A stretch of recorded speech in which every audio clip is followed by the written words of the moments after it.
bienvenidos a la siguiente sección donde vamos a ver el control de flujo para bucles. Como habíamos visto, el control de flujo para condicionales se hacía para nosotros poder ejecutar bloques de código en ciertas condiciones con un if o en ciertas comparaciones con un switch, ¿verdad? Entonces, algo interesante también es que a una computadora nosotros también podemos decirle que haga operaciones de forma repetitiva. Y esas operaciones de forma repetitivas se les denomina bucles. Ahora, antes de continuar con esta sección que es bastante compleja, tenemos que conocer dos tipos de estructuras de datos, que no los había tomado en la parte de tipos de datos porque aún era bastante complejo entenderlas. Y ahora que ya conocemos cómo funcionan las condicionales, cómo funcionan las operaciones de asignación, cómo funcionan las operaciones aritméticas y lógicas, es momento de entender estas estructuras de datos avanzadas.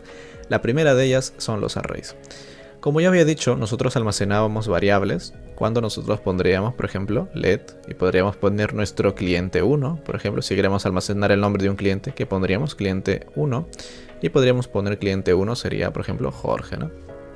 Ahora, cuando nosotros tenemos múltiples clientes, estaríamos creando cliente 2, por ejemplo, y digamos que el cliente 2 sería María, y así sucesivamente, cliente por cliente, nosotros tendríamos que estar creando múltiples datos, múltiples variables. Ahora, los arrays se crean para eso, para almacenar múltiples datos o múltiples variables en una sola, que en este caso sería array. Entonces nosotros podríamos tener un array que lo podemos declarar como cualquier variable con un let, y podríamos poner clientes en plural, ¿no? Y podemos decir clientes sería igual a un array. Ahora, un array se representa con corchetes, ya que es un conjunto de datos. Si alguno de ustedes ha llevado algo de aritmética, se acordarán que el conjunto de datos muchas veces se tomaban con, en este caso, corchetes.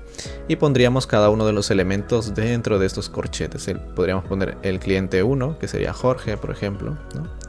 El cliente 2, que sería María, y así sucesivamente cada uno de los clientes, y cuando finalicemos cerramos corchetes, ¿no? Entonces el array se crea para eso, para almacenar múltiples datos, para no estar haciendo de forma repetitiva cada una de las asignaciones y cada una de las creaciones de variables. Ahora, algo genial o algo fenomenal de la estructura de datos de array es que también trae métodos. Los métodos nos sirven para nosotros agregar datos, eliminar datos, convertir datos, hacer búsquedas, etc. Y en este caso array, que es un tipo de estructura de datos, en JavaScript trae métodos muy útiles. Por ejemplo, nosotros tenemos aquí, voy a crear por ejemplo nuestro array. Recordemos, un array empieza con ¿qué? Con corchetes, y ponemos los valores. En mi caso, mi primer cliente, digamos que yo quiero que se llame Jorge, el segundo María, el tercero podría ser Carlos, el cuarto podría ser Lucas, ¿no? Ahora, si yo tengo mis clientes en un array de este estilo, nosotros podemos tener también lo que son métodos. Primero vamos a hacer un console log para que vean cómo se entiende una estructura en JavaScript, y como ven aquí tenemos dos corchetes nuevamente. Esto significa que es un array, que es un conjunto de datos, o un arreglo, también se le llama en español. Y aquí tendríamos los elementos, tendríamos Jorge, María, Carlos, Lucas. Y así como se pueden guardar lo que son strings o palabras, también podemos guardar números. Podemos guardar 1, podemos guardar 2, 3 o 4, ¿no? Y ahí ven, siguen los valores de forma numérica. También podemos poner diferentes tipos de datos, como que sea uno número, otro texto, etc. Y sigue funcionando. Aunque es una buena práctica que si nosotros creamos un array, tiene que ser del mismo tipo. Si no, no tendría mucho sentido tener agrupados estos valores si van a ser diferentes, ¿verdad? Por tanto, ahora vamos a hablar de los métodos que trae en este caso los arrays. Los arrays traen el método, por ejemplo, push. Es uno de los que más van a usar, y lo que hace el método push, como ven aquí en la documentación, nos dice que añade nuevos elementos a un array. Yo por ejemplo tengo mis números del 1 al 4, pero ¿qué pasa si yo le añado un 5? Veamos el resultado.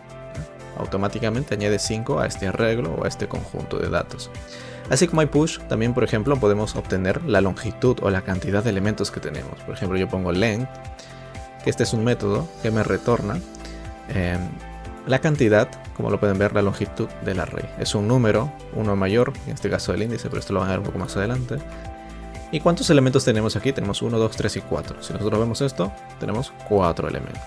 Ahora, algo importante que tienen que saber con los arrays es que los índices funcionan de una forma distinta. Por ejemplo, cuando nosotros tenemos, en este caso, los datos 1, 2, 3 y 4, ¿no? ¿Cuál sería el primer dato? ¿cuál sería el primer dato? Si yo les pregunto, ustedes me dirían, ah, ok, es el 1, me van a decir, ¿verdad? ¿Cuál creen que es el índice del 1? De forma cotidiana nosotros diríamos que este es el primer dato, primero diría, ¿no? Este es el segundo, el tercero y el cuarto. La numeración del ser humano normalmente siempre empieza en el 1, nunca empieza en el 0, pero en las computadoras inicia en el 0, ya que las computadoras almacenan lo que son bits, ¿no? Y los bits solamente pueden ser 0, 1, 0 y 1. Entonces el 0 es un contador que maneja mucho las computadoras, así que los arrays empiezan en 0.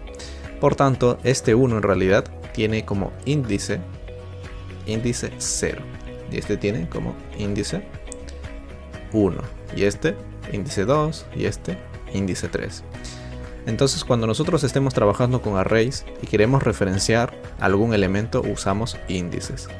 Y es muy importante que entiendan que los índices inician en 0. Así que si ustedes quieren el tercer elemento, ¿cómo yo lo llamarían al tercer elemento? Con índice 2. Si quieren el séptimo elemento, por ejemplo, llamarían con el índice 6, porque inician en 0. ¿Ok? ¿Cómo hacemos nosotros este llamado? Lo hacemos entre corchetes. Por ejemplo, yo puedo llamar a clientes. Y si yo quiero obtener el segundo elemento, que haría, le resto 1. El segundo elemento sería índice 1.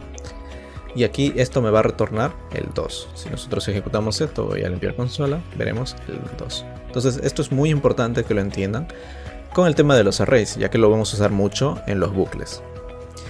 Y igualmente espero que lo hayan entendido y vamos a ver también lo que son los objetos en el siguiente video.